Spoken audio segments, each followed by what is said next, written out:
Like, these laws haven't really changed in over a century now.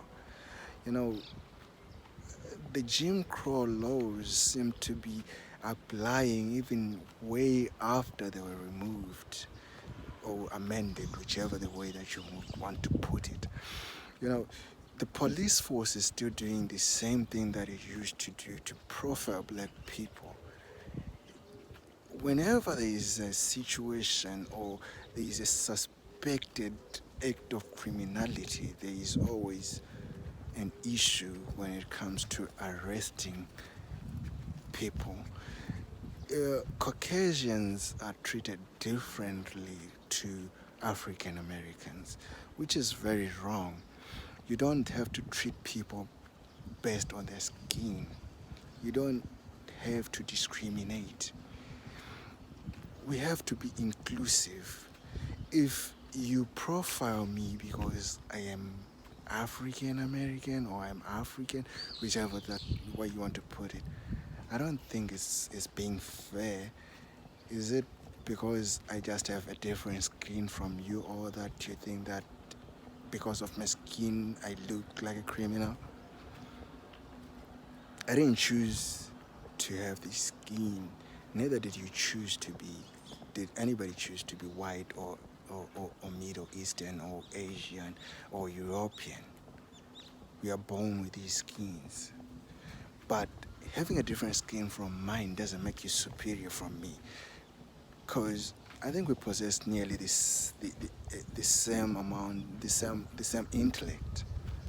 So I don't really understand why there is a lot of uh, discrimination, a lot of brutality towards people of different races, different colors.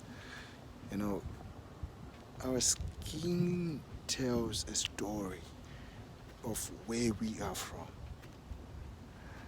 What I detest the most about America is there are a lot of freedoms accorded to everyone. But I've been trying to understand, do Americans really look at the Native Americans and say, these are the people that have been here, that own this land, and we took the land from them, we took most of what they had, and we fought against our own kingdoms so that we can call this place independent. You know, it's like what Ian Smith did with Rhodesia when he declared the Universal Declaration of Independence and said Rhodesia was an independent state, independent from Her Majesty's crown.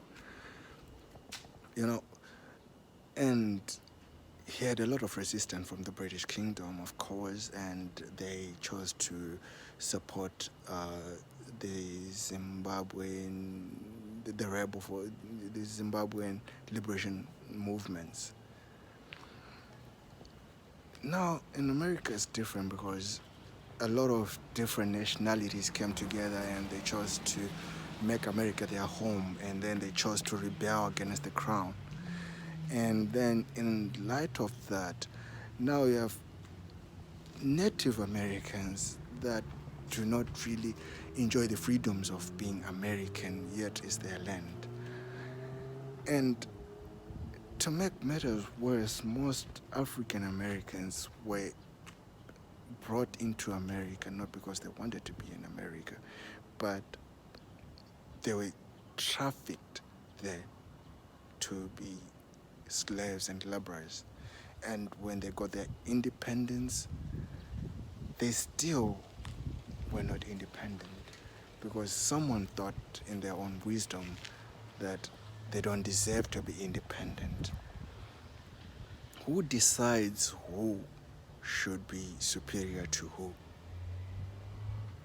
Who has decided to accord the Caucasians the right to be superior to any other skin?